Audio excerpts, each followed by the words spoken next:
নমস্কার বন্ধুরা, home cook মঞ্জুতে আপনাদের সবাইকে অনেক অনেক স্বাগত। আজ আমি বানাবো সজনে ডাঁটার একটা রেসিপি। এই বসন্তে সজনে ডাঁটা খাওয়া কিন্তু ভীষণই ভালো, আর বাজারে ভীষণই ভালো নরম কচি সজনে ডাঁটা এখন পাওয়া যায়। তো সেই কচি সজনে ডাঁটার রেসিপি আজকে আমি বানাবো। তো এখানে দেখুন আমি নিয়েছি মটর ডালের বড়ি, তার সাথে নিয়েছি বেগুন, আর তার সাথে কচি সজনে ডাঁটা আর আলু। এই উপকরণ দিয়েই আজকে আমি রেসিপিটি বানাবো।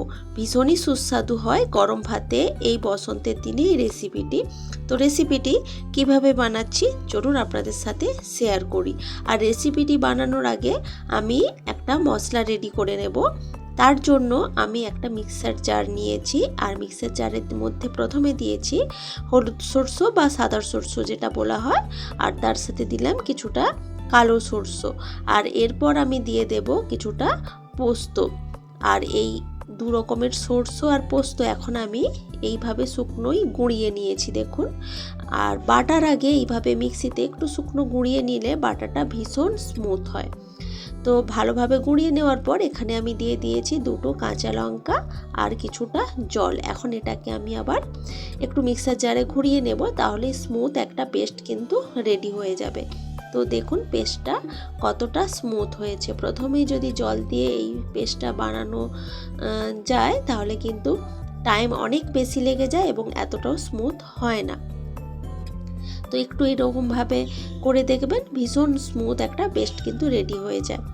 এখন আমি একটা কড়াইতে কিছুটা সরষের তেল দিয়েছি। সরষের তেলটা ভালোভাবে গরম হয়ে যাওয়ার পর তেলের মধ্যে আমি দিয়েছি বেশ কিছুটা মটর ডালের বড়ি। বড়িগুলোকে সুন্দর লালচে কালার করে ভেজে নিতে হবে, আর মিডিয়াম আঁচে আমি বড়িগুলোকে ভেজে নিচ্ছি। এতে করে বড়িগুলো খুব ভালোভাবে ভাজা হয়।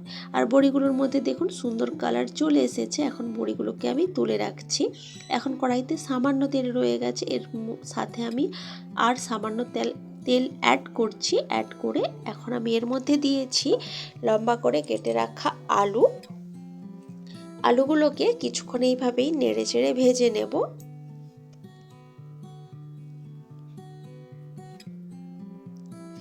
আলুগুলোকে কিছুক্ষণ ভেজে নেওয়ার পর এখানে আমি দিয়েছি বেগুন, যেটাও আমি আলুর মতো সাইজ করেই কেটে রেখেছি।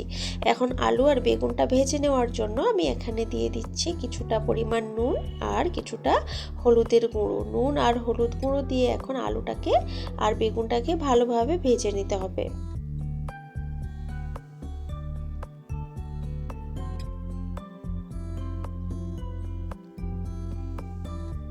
আলু আর বেগুনটা দেখুন অনেকটাই ভাজা হয়ে গেছে। এখন আমি কড়াই থেকে আলু আর বেগুনটাকে তুলে রাখবো।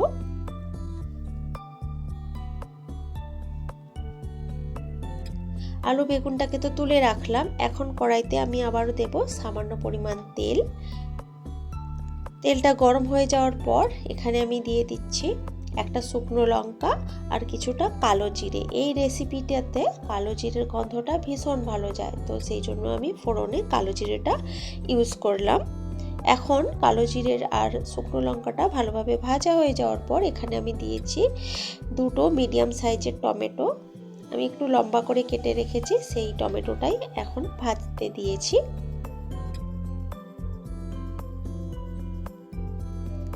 টমেটোটাকে কিছুক্ষণ ভাজবো, খুব বেশি টাইম নিয়ে টমেটোটাকে ভাজার বা একদম টমেটোটাকে গলে যাবে এতক্ষণ কিন্তু ভাজার প্রয়োজন নেই।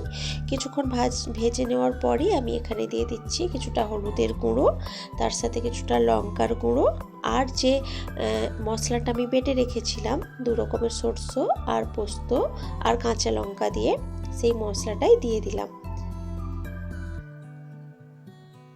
এখন এই মশলাটা সামান্য কিছুক্ষণ কষিয়ে নেব। সরষের মশলা কিন্তু খুব বেশিক্ষণ কষানোর প্রয়োজন নেই। সরষে পেস্ট খুব তাড়াতাড়ি কিন্তু রান্না হয়ে যায়। তো সামান্য কিছুক্ষণ কষিয়ে নিয়ে এখন আমি এখানে দিয়ে দেব সজনে ডাঁটা, যেটা নরম কচি একদম সজনে ডাঁটা, সেটাই কিন্তু এর মধ্যে দিয়ে দিচ্ছি।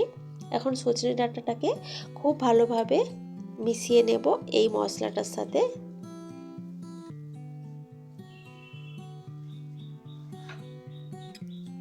খুব ভালোভাবে মিশিয়ে নিচ্ছি, এতে করে মশলাটাও কিছুটা কষানো হয়ে যাবে আর সজনে ডাঁটাটাও ভালোভাবে মিশে যাবে এই মশলাটার সাথে। তো ভালোভাবে মিশে যাওয়ার পর এখন আমি দিয়ে দিচ্ছি আলু আর বেগুন, যেটা আমি নুন আর হলুদ দিয়ে ভেজে রেখেছিলাম। সেই আলু আর বেগুনটাই দিয়ে দিলাম। তার সাথে দিলাম কিছুটা বড়ি, যে বড়িগুলো ভেজে রেখেছিলাম মটর ডালের বড়ি, সেই বড়িগুলোই আমি দিয়ে দিলাম।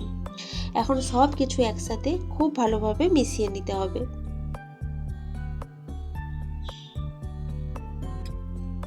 এই রেসিপিটা কিন্তু গরম ভাতে ভীষণই ভালো লাগে। এই বসন্তের দুপুরে দেখবেন খেতে কিন্তু ভীষণই ভালো লাগবে, শরীরের জন্য খুবই ভালো। তো এখানে দিয়ে দিলাম সামান্য পরিমাণ জল। খুব বেশি জল দেওয়ার প্রয়োজন নেই, এই রেসিপিটা তো ঝোল থাকবে না, একটু শুকনো থাকবে একটু, তো সেই বুঝে কিন্তু জলটা দিতে হবে। তো জলটা দেওয়ার পর আবারও সব কিছু ভালোভাবে মিশিয়ে নিচ্ছি।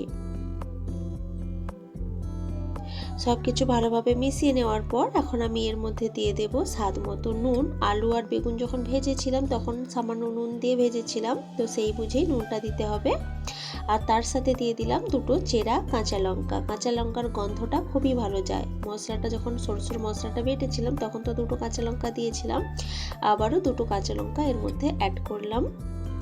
এরপর ভালোভাবে মিশিয়ে আমি ঢাকা দিয়ে রেখেছি এটাকে সেদ্ধ করে নেওয়ার জন্য প্রায় 5 মিনিট মতো। 5 মিনিট মতো পর ঢাকা খুলে দিয়েছি, দেখুন। আর জলটা কিন্তু অনেকটাই শুকনো হয়ে গেছে, আর এতক্ষণে কিন্তু সবজিগুলো একদম সুসেদ্ধ হয়ে গেছে। এখন কিছুক্ষণ নাড়াচাড়া করার পর আমি রেসিপিটা কিন্তু সার্ভ করে দিয়েছি। একদমই রেসিপিটা রেডি হয়ে গেল। খুবই কম সময় কিন্তু রেডি হয়ে যায়, খুব বেশি টাইম কিন্তু লাগে না এই রেসিপিটি বানানোর জন্য। তো রেসিপিটি আপনাদের কেমন লেগেছে সেটা কিন্তু অবশ্যই কমেন্ট করে জানাবেন। ভালো লাগলে লাইক, কমেন্ট, শেয়ার করবেন এবং প্লিজ আমার চ্যানেলটি সাবস্ক্রাইব করে আমার পাশে থাকবেন। তো আজকের ভিডিওটা এ পর্যন্তই থাক। দেখা হচ্ছে অন্য কোনো দিন অন্য কোনো ভিডিওতে অন্য কোনো রেসিপির সাথে। তো আজকের মতো টাটা, বাই বাই।